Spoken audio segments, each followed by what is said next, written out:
You're tuning into an episode of the Audio Signals podcast hosted by Marco Ciappelli.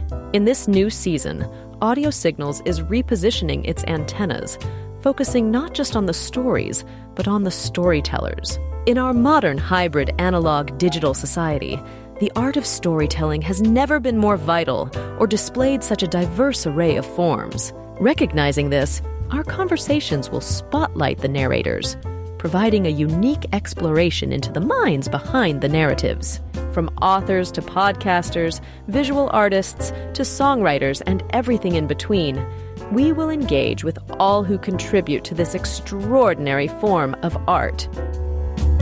Let's all pay attention now, as this story is about to begin. And here we go. It's another Audio Signal podcast. I have been telling in the last couple of episodes that this was a comeback for me because I almost wanted to stop to have this podcast. It's not where I make my money, it's not where I make my living, it's where I have my passion, which is storytelling. And I tried for 3 months and I keep getting pitches of amazing guests that I could have talked to. And I'm like, I'm going to do it. It's a thing that I love to do. And today I'm extremely excited because we're going to touch a medium that we haven't really covered much. A lot of it's been about books, being with like songs, writers, music. And today we're going to talk about cinematography and we're going to talk about photography, but we're going to talk about writing as well. So I think we're just going to talk at 360 about storytelling. And I'm extremely excited because my guest today is Densham. I hope I didn't ruin your last name. Being Italian, I tend to. Thank you. I did well? Okay, good. That's a good start. And I am, like I said, I'm excited to talk about your career, excited to talk about your vision. Before we hit record, you told me that you even had some learning experience with Marshall McLuhan, which I studied back in college a few years ago now. And so I'm sure that you have a lot to say about storytelling and mass media and communication. So I've spoken enough. Pen, welcome to the show. Thank you, Marco. I'm touched when you say the word passion. That's sort of like electrifying. It drives me. And it's such a magic thing because I've noticed when I'm writing screenplays, there are two kinds of screenplays. There's the ones that are archetyped to fit some kind of commercial desire from a studio. And then there's the ones that have come to me and I've written them and I call them life scripts because and they don't come in necessarily cognitive whole. Sometimes you get clues or you get a complete sense that something is going to come out of you, and then you pursue it and you try and find spaces for it to come. And those scripts that I wrote out of passion, even though they didn't seem necessary to fit the market, got made more frequently than the ones I wrote when I was architecting to hit goals for a studio. I wrote a version of Gulliver's Travels with Arnold Schwarzenegger attached for the studio, and the studio head said, it's a really good script. I don't know why I'm not going to make it. And you go, oh, there's a year of my life. And, when I wanted to write Robin Hood, Prince of Thieves, I had this, I'd had the privilege of having a child with my wife and son and looked at the world that he was going to grow up in. And I'd worked with Sylvester Stallone and there was Schwarzenegger at that time making movies about killing and succeeding in killing. And I called those people the takers of life. And for me, Robin Hood was about altruism and people that were willing to die if necessary for the future of their peasants' children. And I called those the takers of life. And I went around and pitched my Robin Hood to TriStar, Disney, and the Geffen Company. And they all said, that's the stupidest idea we've ever heard. No one wants to see guys with swords. They want to see guys with guns. And inside my own company, there wasn't necessarily a lot of support for it, but our assistant said, I think it's a really cool idea. If you start writing it, I'll do my best to support you. So I wrote it on spec because my soul needed to express it. And I don't believe in corniness, but it just, this sense that there was something that I had to explore in me and to find.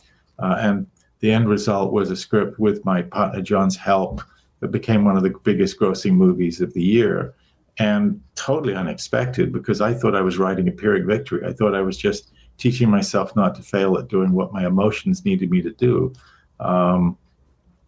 And, as a vulnerability, the vulnerability of creativity is, I think, that we're omnidirectional thinkers, and we can actually, cloud ourselves with all the options, and the stupid person goes by with their one idea and succeeds. So I always like to surround myself by a community of people that I can check in with, who I call story midwives, who are not agenderized, not telling you what sex the child has to be, but are just trying to help you push through the pain of birth and check you in and say, yeah, it wasn't crazy getting pregnant. It's all right. Don't worry. There is a lot of things that you throw in there in this short background of yours and the movie that kind of changed your career, because you were already writing at the time, I understand, but this was kind of like that Hollywood moment that allowed you, I guess, more freedom in terms of a lot of doors. Absolutely. Right? But I like the idea that you distinguish the fact that sometimes you have to do something that is creative, and I've done advertising and branding, so it's like I try to tell a story, but I have an objective, a commercial objective in a way. Right. So you are in a certain frame, and then sometimes as an artist you say, I have no frame, I have a tabula rasa, as the Latin version of the white paper, and you just give your, like Hemingway said, you cut your vein and you let it bleed. But then there is also the thing, and I think this is the beginning of the conversation, that when you tell a story, there is the story that you tell, but there's also how people listen and interpret your story.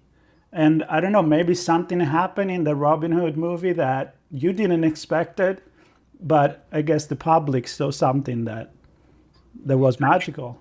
Yeah, and you go back to, my overview is that my whole life has been around film. My folks made short films when I was 4 years old, and I wrote an alligator in one when I was, when their movie went out with Africa Queen, and I fell in love with cameras and storytelling, because from that age I felt like I was the Mickey Mouse and the Wizard in Fantasia, watching the Wizard, and I wanted to do that. Holy shit, wave that wand and there's magic out there. Yeah. And I'm still in love with trying to make stories and photography change the way people perceive themselves, and to discover ways of being purposeful.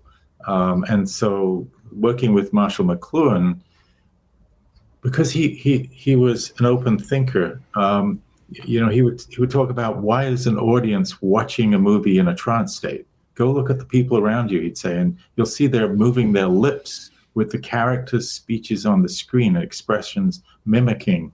And it made me very conscious of biology in storytelling, because what we're actually doing, apparently, is we're setting off our mirror neurons, watching the characters performing and evaluating their strategies and putting them back into our own heads as possible options for our own lives to succeed. And then you go to Joseph Campbell, who was this guy that did all the studies of all the legends and parables and myths. And he's saying that there is, with his book called A Hero with a Thousand Faces, there's really only one story. And so I've come to believe that surrendering to instincts puts you in a place where you're telling biologically things which humans have evolved over 200 million years to use, so that they can create a better sociological place for their young to raise up in. And now I'm at a place where I'm doing an enormous amount of very impressionistic, very freeing photography on nature, because I'm now trying to tell a story of how we feel when we see nature. The things that are so familiar to us tend to blind us, because we drive home the same route every day. We don't see it anymore. So I'm with great passion trying to use my camera to take us to see nature, trees, coy waves with a vibration in them that alerts us again to our own inner biological instincts of being a part of this extraordinary experience of being alive. So Marshall McLuhan said the medium is the message, right? So we're talking about 3 different mediums here, and probably more that you have experience. But in particular, the writing, like I said at the beginning, then you took the camera and you experienced that. And so you use more senses in a way, I guess. You drive more senses biologically in other people because you show the image and you tell the story and the language and the music, which is very important in the movie. Yep. And now you decided to go into a static, no sound, no words at all. So take this challenge. All my life I've loved photography, but it wasn't until I watched my daughter making use of my cameras, I'd sort of given up on my stills photography. And she was using my still cameras, and her images were untrained, and they were poetic, and they were focused in strange ways, and she chose odd subjects. And I realized that all my life I've been trying to get photography right, that there's the atoms of it, and you're replicating a tree, and you're supposed to hold the camera still, you shoot an image. And so on an unlike film where you have to get thousands of people together or millions of people to watch it, or you have to get teams of people to support it, photography was this free opportunity for me to personally explore and express something. So I went from very linear, very articulate, but not good in a sense of being experiential photography, to this slowly letting go and saying, what if I move the camera? What if I shoot with long exposures? What if I shoot coy, but I'm shooting coy right through blinding sunlight? What happens in the fragmentation? And you just get small visual dances. And when you say I'm shooting a silent thing, the interesting thing is it's not silent in my head. I'm actually creating visual music, if I'm lucky. And I constantly experiment, constantly say, what if? I'll go to a beach and it's dusk and the last light, and I'll say, what does my body want to do? Not what should I do, but what, and I might shoot 1 second exposures moving with the waves, and it's already, the sun has already gone down, and you just get these beautiful forms that one has to look at and recognize that I don't know what these are yet. Mm-hmm. And as I look at them on my editing systems, I'm not trying to, and I don't have Photoshop. I wouldn't know how to use Photoshop. I'm an analog guy. I'm trying to see and recognize the beauty in them, and then I will change contrast or add sharpness or add a little saturation to bring them up from the raw. But what I'm really doing is recognizing imagery that has come to me, gifts in a way, and then trying to bring it out and amplify it and share it. And I'm awestruck by the images I'm creating once I gave up trying to do what was the dogmas of photography. So there are some people that says that, and I heard this from musicians, but I think it applies to everybody, that in order, and I don't know who said it first, but who knows, in order to break the rules, you need to know the rules. So you can't go out there and just swing it, right? I mean, I think there's people it's just natural to do something like that. But in your case, you knew the rule, you knew the photography, and you did the cinematography, and you decided to let it go because... Is that something that gives you even more freedom and that idea of freedom, but it's still a control freedom? I don't know if I'm coming through. It's a fascinating question, Marco. The biggest effort was letting go of self-criticism, thinking this is these are stupid. I went to India with my wife and toured with another filmmaker friend who runs tours through India, and I determined not to shoot anything but experiential images. And that means I'm sitting with a group of people all traveling India, and I'm shaking my camera, and they're all looking at me thinking, "What's this moron doing?" But what happens is you disrupt and what one anticipates. So you see a street scene, and it's full of people wearing these gorgeous colors, and suddenly there are 4 or 5 synchronized images from the same person. And as you look at it, your brain is now processing parallel concentrations of what these things are and what they mean to you, as opposed to looking at it and just gestalting, oh, that's a shot of a woman in India. And this disruption of perspective causes someone said it bypasses the verbal and gets into the unconscious. And that's what my photography is doing, is it's bypassing expectations and putting the viewer in some kind of personal Rorschach test with the image, and it causes more interplay because it isn't familiar and it isn't. But at the same time, I fight for my pictures to be uplifting, to be joyful, to be full of energy and vibrant, and stun myself. Really kind of surprised how far I got, and I don't see anybody else doing it. So I may be Van Gogh. I may be sending you my ear someday. You know, I've seen some of your pictures that have been sent, a collection of them, and I saw the waves one. I was particularly actually moved by the waves one, because to me those reminded me, you know, being Italian, you know, the impressionist, or the macchiaioli, as we called it in Florence, where I'm from. And there's always that idea that you see and you don't see. You kind of have to, you know, Yeah. you see an emotion. It's like kind of like what you're doing with those kind of images. And then you go with the kaleidoscopic one, Yeah. the one that, like you said, they almost look like Roches and almost like mirror one another. And when you say you don't use Photoshop, I would love to know how you do those images. That's a Those straight. are easy to do on Photoshop, but That's a panoramic stitching program that is so simple a child could use it, and I'm therefore capable of using it. you can do that. So that's Yeah. not a, yeah. So, but was like, what is your inspiration for that kind of style? Were you, I don't know, some painters or other photographer?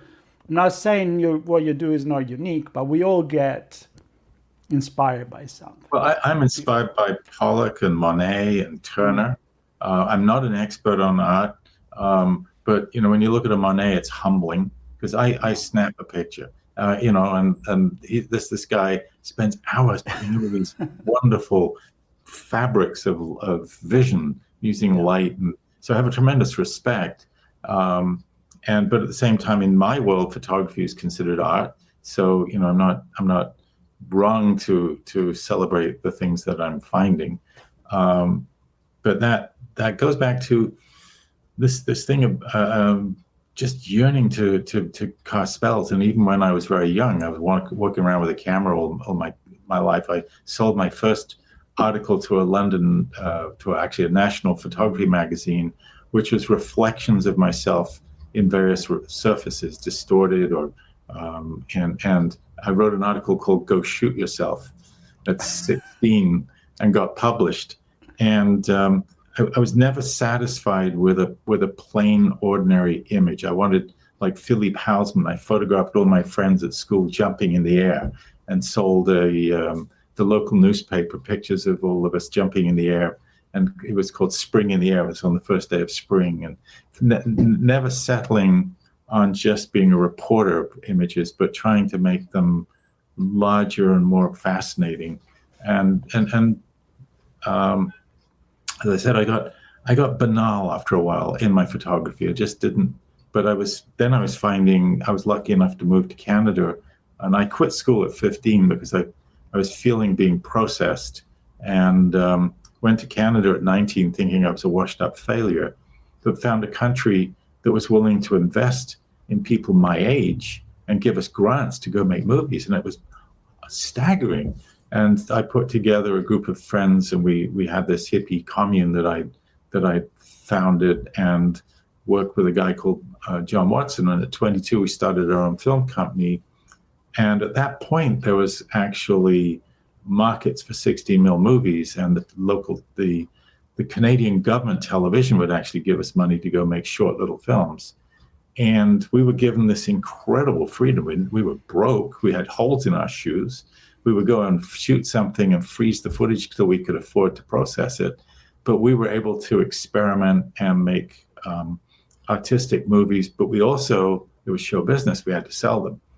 And we learned that you had to get awards because people didn't know what was good or bad. But if you won an award, that then meant they have a justification to. We ended up getting 2 Oscar nominations, but it was a deliberate process of learning. We always thought that the awards companies came and found you. We didn't know that you had to enter them. And then when we started entering them, we realized that our films had to have flourishes, had to be visually full of energy, and so that same desire in filmmaking is with me. And I say I make movies, not talkies. Even if I'm making a film, I made a film on Houdini. It's all the magic, but at the same time, it's also the consciousness. Here's a man who's put his whole life on the line, risking himself all the time. And I wrote it as a love story where a man oversteps the love of his wife, constantly looking for adulation from others. I wrote a line in it where she says, "I could clap till my hands bled, Harry, but it wouldn't be enough." And the movie became a love story, which was in many ways a statement of my own life with my wife, which is that we in this film build constantly look for the big break, the adulation, the desire to be able to do something that gives you some status. At the same time, my wife is with me the whole time, and she's willing to take the risk of me not earning money while I'm writing screenplays that don't necessarily have a market. And my movie on Houdini ends up where he's actually at his 10th anniversary seance that his wife and he had made a pact that in the event of his death, he would try and communicate from beyond the grave. And my ending of the movie was that she's at a seance and she's given up. She said there'll be no more seances, and he's actually present as a spirit, but he was looking to come and break the boundaries of God to show what an egotistical, powerful person he was. And then he sees her crying and realizes the only thing he really wants to do is comfort her, and that she is able to see him. And when they first met each other, they were 16, and he bought a ring for her with the word "believe" in it. Mm-hmm. And as she's leaving on her own, he calls after her and says, "Bess, Bess," and she doesn't move. She doesn't respond. He says, "Bess, does it matter if I'm imagining you or you're imagining me? Believe what's in the ring."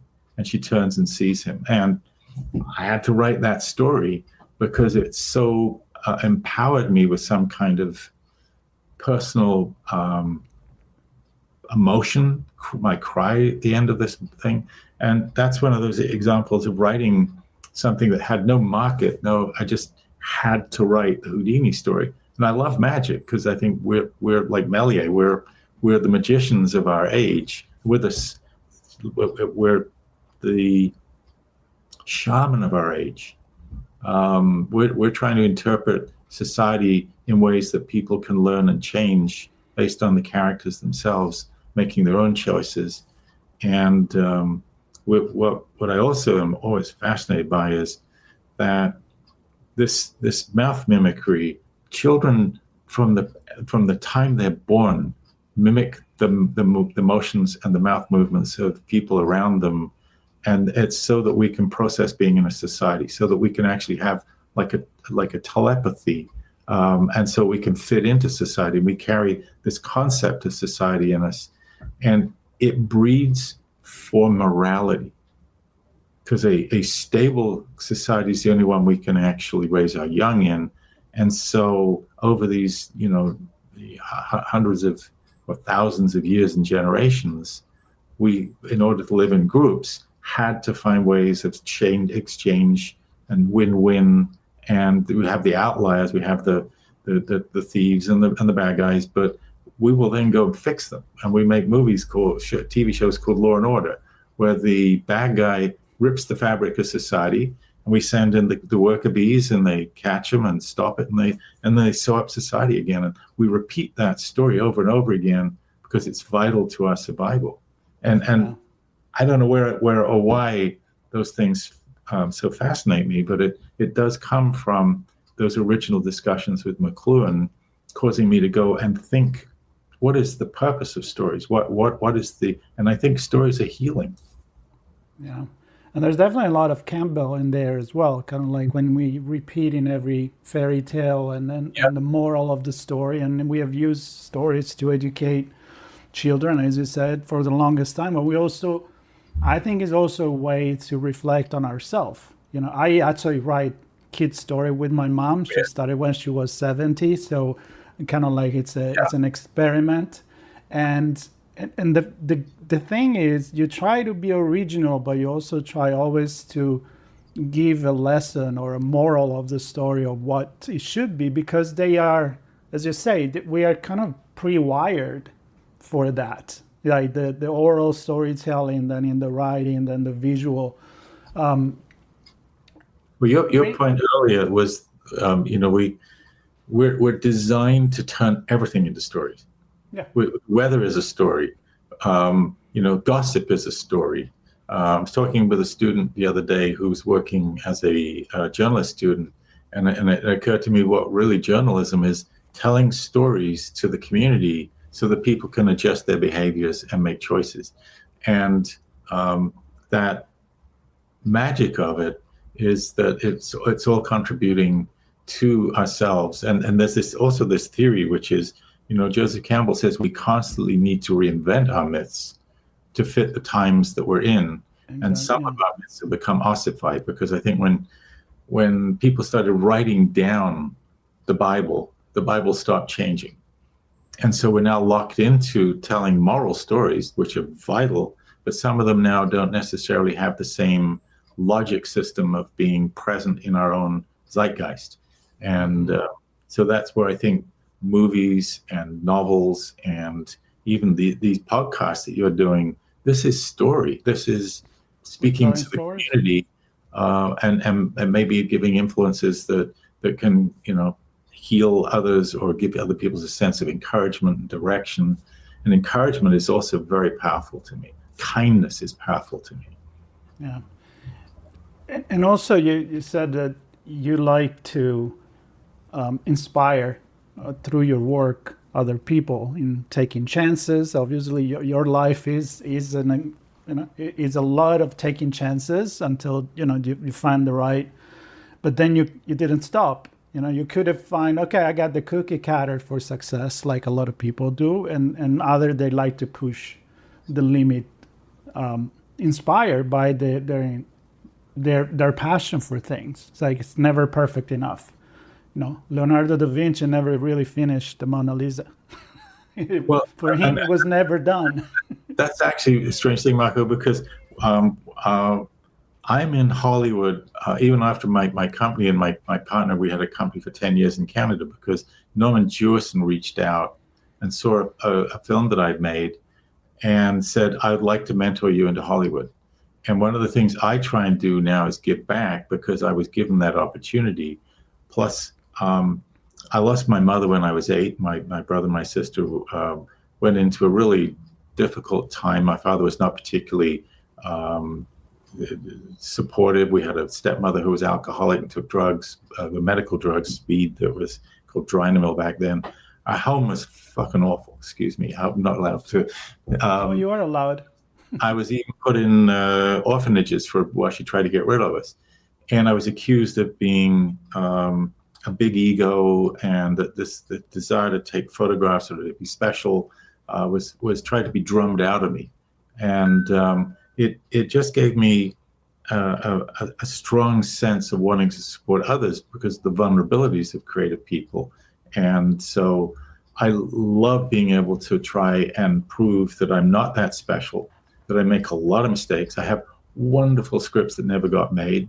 And you shouldn't look at me as some kind of big success story, but look at me as somebody who has survived because I never lost my passion, I've also tried to help others, tried to be moral, and I've tried to find a purpose to my life by telling stories that I felt were, valuable. I was able to help bring the Harriet Tubman story to the screen.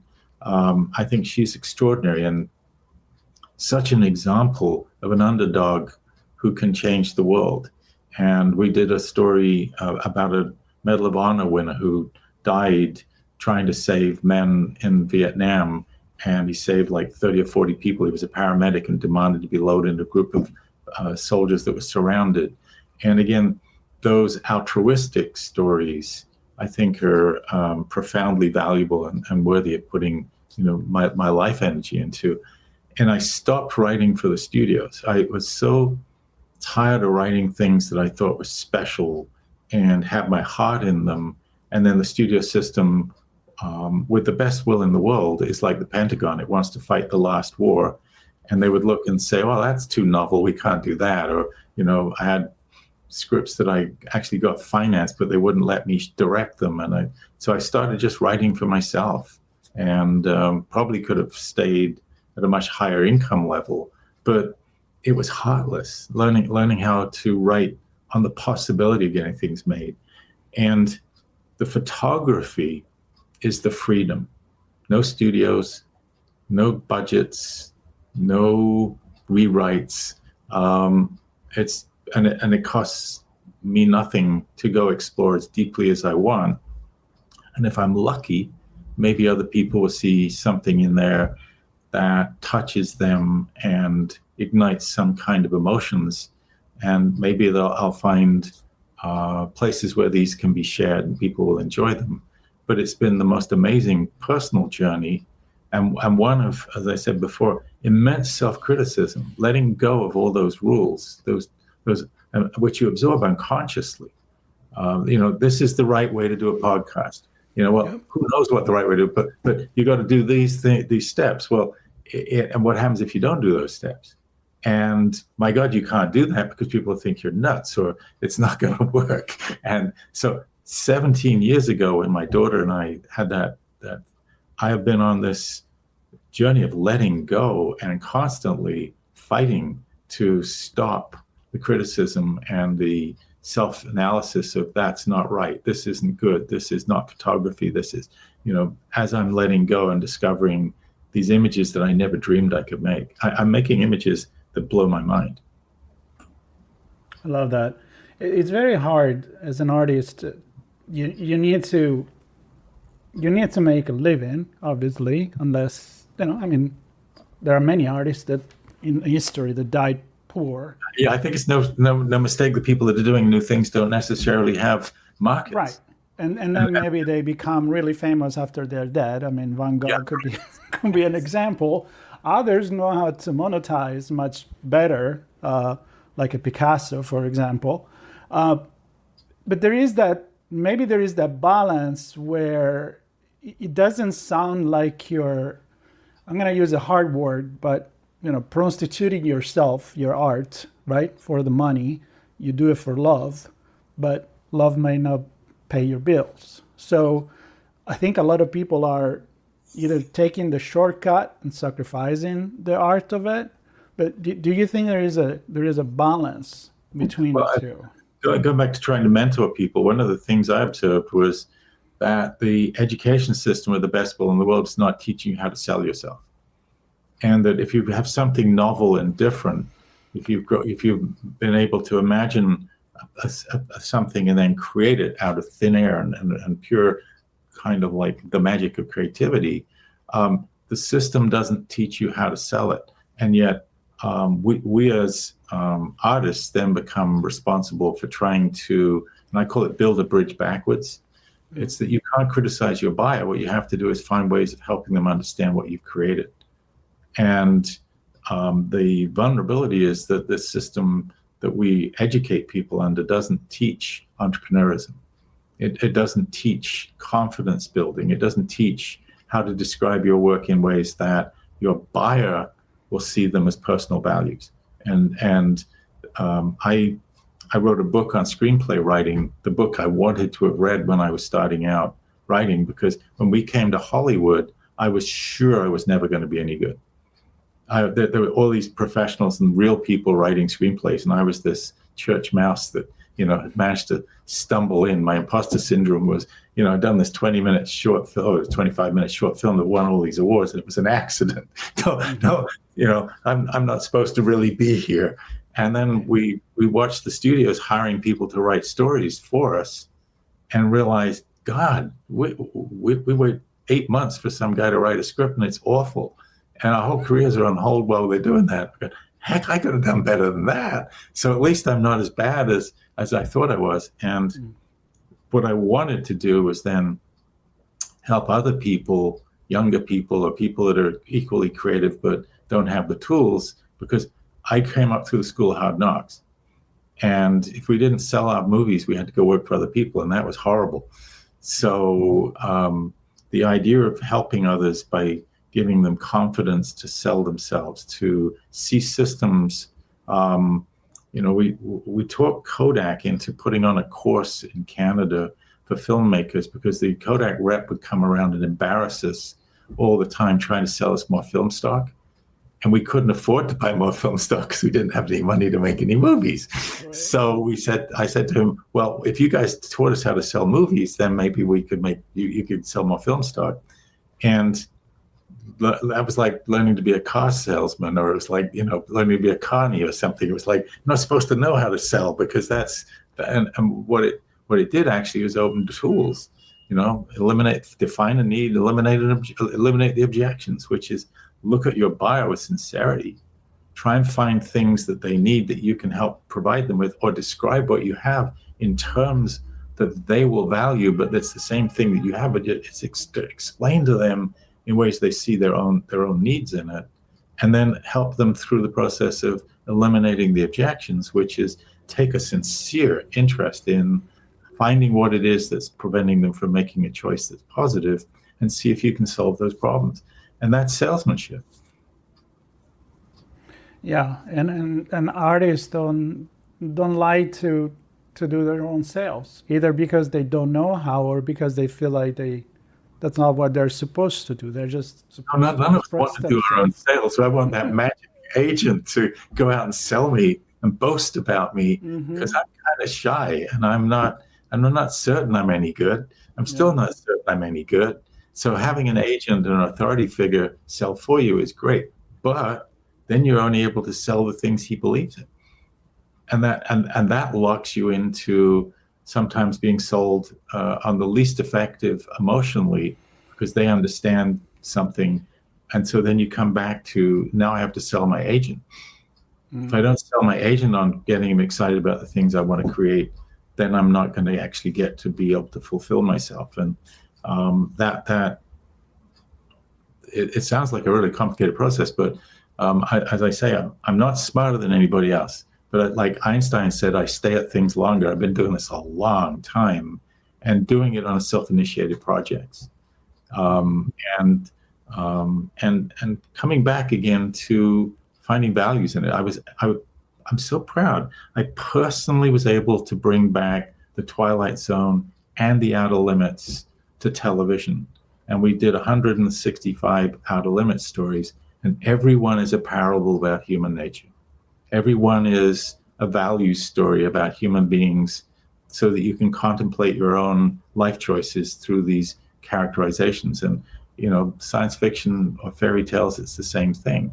We're just using fantasy elements to put people in situations where the lens of the story structure is causing people to be heated up and move very quickly under that sunlight, and making them play out so that we can look at ourselves and make choices about what we would do under those circumstances, unconscious choices. Yeah. Well, I would like to go into the new creator economy with you. We don't have the time. Maybe you'll come back, or how you view AI, or or social media. About an open doorway. Whoa, AI! Wow.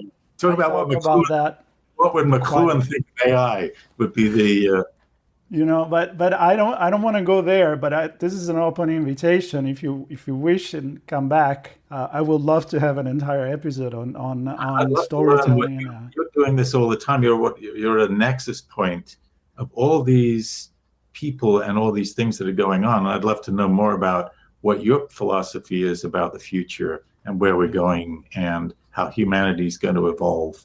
And I hope it's, I love the word humankind, and I hope the emphasis is on kind. Yes, for sure. Listen, we'll definitely need to keep talking. But for this episode, I would like to wrap it with your photography. And one thing that I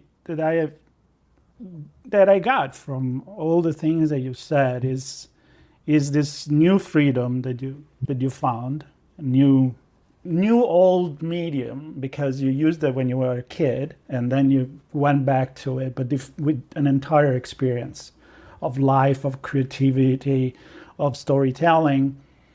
And what I'm fascinated by photography, and I have in mind this idea because I'm very visual, of you moving the camera in India and getting all these circles of color, maybe from a beautiful dress and the texture or whatever.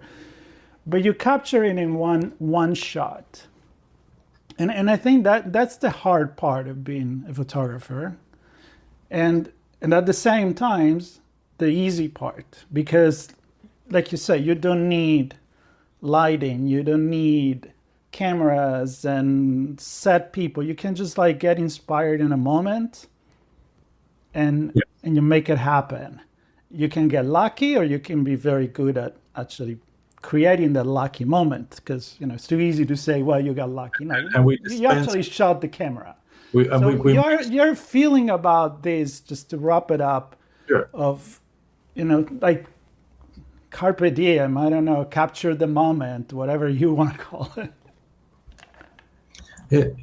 It's because I yearn to communicate through this medium that I love in a way that leaves people an object on a wall that they can live with every day, and it tells a story to them emotionally that hopefully makes them feel like being alive, the magic of being all atoms, the magic of quantum entanglement, the magic of billions and billions of galaxies, the magic of we've been here for 4 billion years and we came from the oceans. That all those things are somewhere in that.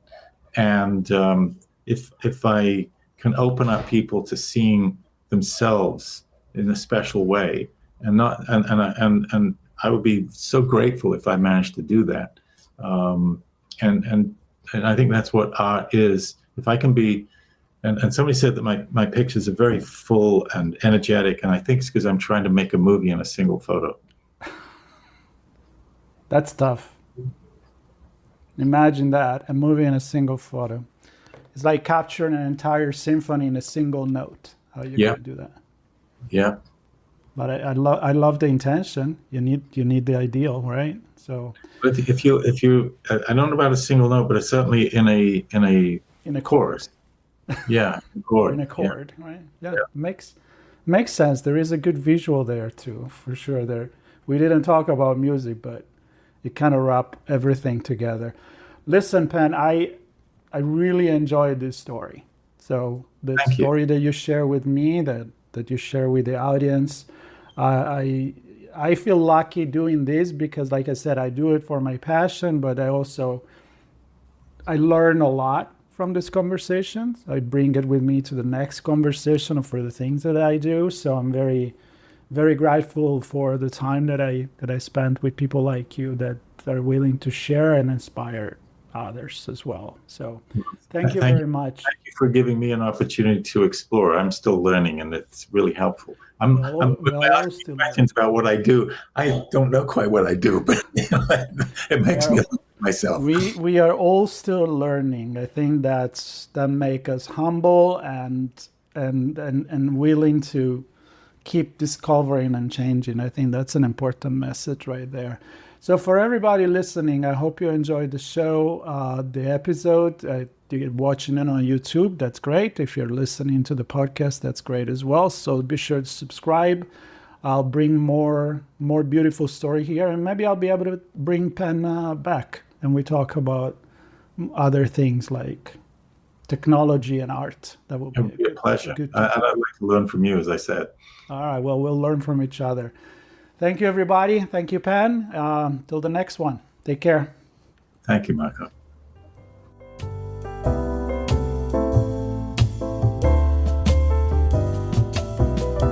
We hope you enjoyed this episode of Audio Signals Podcast, hosted by Marco Cippelli. If you learned something new and this conversation made you think, then take a moment to rate this show and add it to your favorite podcast player. Subscribe to our YouTube channel and share this episode with your friends, family, and colleagues. We invite you to come back for more stories and follow Marco Cippelli on his social media as he continues musing on stories, storytelling, and storytellers.